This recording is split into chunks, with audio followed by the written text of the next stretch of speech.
తెలంగాణ ఉద్యమకారులను గుర్తించే ప్రక్రియలో భాగంగా ఏర్పాటైన కేకే కమిటీ ఆధ్వర్యంలో మరి యొక్క హైదరాబాద్లోని అమరవీరుల జ్యోతి కేంద్రంగా ఈ నెల 6వ తారీఖు నుంచి జరుగుతున్న మరి సంప్రదింపుల ప్రక్రియలో మేము 6వ తారీఖున మరి ఉస్మానియా యూనివర్సిటీ జేఏసీ విద్యార్థుల పక్షాన మేము పాల్గొని మేము పలు సూచనలు చేయడం జరిగింది.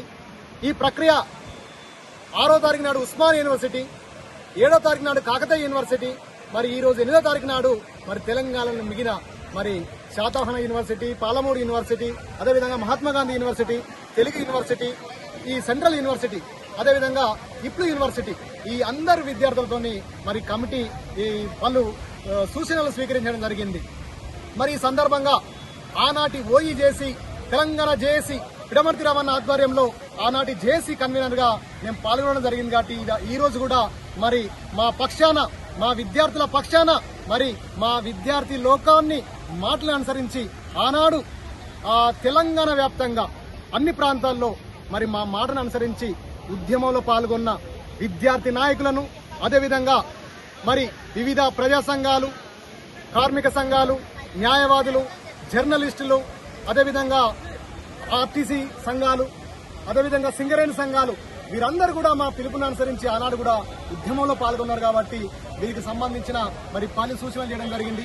ముఖ్యంగా విద్యార్థి నాయకుల పక్షాన మేము విద్యార్థి నాయకులుగా మరి మీరు మేనిఫెస్టో కమిటీలో మరి 250 గజాల భూమి ఇస్తానన్నారు కాబట్టి ఆ మాట నిలుపుకోండి. కానీ మేము విద్యార్థి నాయకులుగా ఏం చెప్పామంటే, మేము ఆనాడు ఉన్నతమైన ఉద్యోగుల కోసం ఓయిలో అడుగుపెట్టాం కాబట్టి మా ఉద్యమం ద్వారా మా విలువైన జీవితాన్ని, మా ఉద్యోగాలను కోల్పోల్సి రావడం జరిగింది. కాబట్టి మా విద్యార్థుల కోసం, ముఖ్యంగా ఈ తెలంగాణలో ఉన్న విద్యార్థి జేఏసీ విద్యార్థులు ఎవరైతే కేసులున్నాయో వారి కోసం ప్రత్యేకమైన ఉద్యోగ నోటిఫికేషన్ ఏర్పాటు చేయవలసిందిగా, అదేవిధంగా ఉద్యోగాలలో 10% రిజర్వేషన్ కల్పించవలసిందిగా మేము సూచనలు చేయడం జరిగింది. రెండో అంశం, రాజకీయంగా ఎవరైతే విద్యార్థికి ఇంట్రెస్ట్ ఉందో వాళ్లకు గత ప్రభుత్వం కొన్ని నామినేట్ పదవుల్లో పోస్టులు ఇచ్చింది. కాబట్టి మిగతా వాళ్లకు ఈ పార్టీ కూడా, ఈ ప్రభుత్వం కూడా నామినేట్ పదవుల్లో నియమించాలని కోరడం జరిగింది. అదేవిధంగా ఎవరైతే ఈ ఉద్యోగాలు, ఈ నామినేట్ పదవులు రాజకీయాలు కోరుకోవడం లేదో అలాంటి వారి కోసం ప్రత్యేకమైన కార్పొరేషన్ ఏర్పాటు చేసి ఒక 1000 కోట్లతో ఒక కార్పొరేషన్ ఏర్పాటు చేసి రుణాలను మంజూరు చేయాల్సిందిగా మేము సూచనలు చేయడం జరిగింది.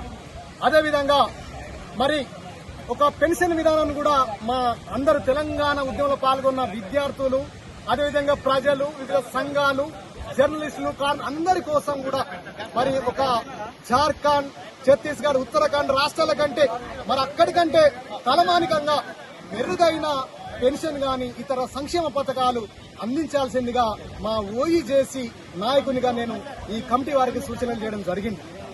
అదేవిధంగా చివరిగా ఏం కోరుకున్నామంటే, ఈ ఉద్యమకాలకు గుర్తింపు కోరుకుంటా ఉన్నాం. ఆనాడు స్వతంత్ర ఉద్యమంలో గాని, అదే తెలంగాణ సాయుధ పోరాటంలో గాని ఎవరైతే పాల్గొని గుర్తింపు పొందారో వారికి ఇచ్చే విధంగా గౌరవాన్ని కల్పించి మరి 15 ఆగస్టు 26 జనవరికి వీరిని ప్రత్యేకంగా ఆహ్వానించి వీరికి సన్మానం చేయవలసిందిగా మేము ఆ కమిటీ వారికి సూచనలు చేయడం జరిగింది. అదేవిధంగా తెలంగాణ వ్యాప్తంగా మరి కేసులు కాకుండా ఉద్యమంలో క్రియాశీలకంగా పాల్గొన్న చాలా మంది ఉన్నారు. పేపర్ కటింగ్ లో ఉన్న వాళ్ళు ఉన్నారు. వీరి కోసం, గుర్తింపు కోసం ప్రత్యేకంగా ఆనాడు ఎవరైతే ఉద్యమం మేము చేశాం, ఓఈజేసీ గాని, టీఎస్జేసీ గాని, వివిధ ప్రజా సంఘాలు గాని, ఆ సంఘాల యొక్క ప్రతినిధులను ముందడబెట్టి ఒక సబ్ కమిటీ ఏర్పాటు చేసి ఈ ఎవరైతే కేసులు లేవో, పేపర్ కటింగ్ లేవో, క్రియాశీలకంగా ఎవరైతే పనిచేశారో వాళ్ళని గుర్తించి వారికి కూడా న్యాయం చేయవలసిందిగా మేము ఈ కమిటీ గారికి సూచనలు చేయడం జరిగింది. కాబట్టి మేము చివరిగా ఈ కమిటీకి ఏం సూచించామంటే, ఈ యొక్క గుర్తింపు ప్రక్రియను, ఈ సూచన ప్రక్రియను ఈ ఆగస్టు 15 పూర్తి చేసేయాల్సిందిగా మేము ఈ కమిటీకి సూచన చేయడం జరిగింది. అదేవిధంగా వచ్చే జనవరి 26వ తారీఖు వరకు ఈ యొక్క ఉద్యమకారుల గుర్తింపు కమిటీని పూర్తి చేసి ఉద్యమకారులకు సత్వర న్యాయం చేయవలసిందిగా ఈ కమిటీకి సూచనలు చేయడం జరిగింది. జై తెలంగాణ.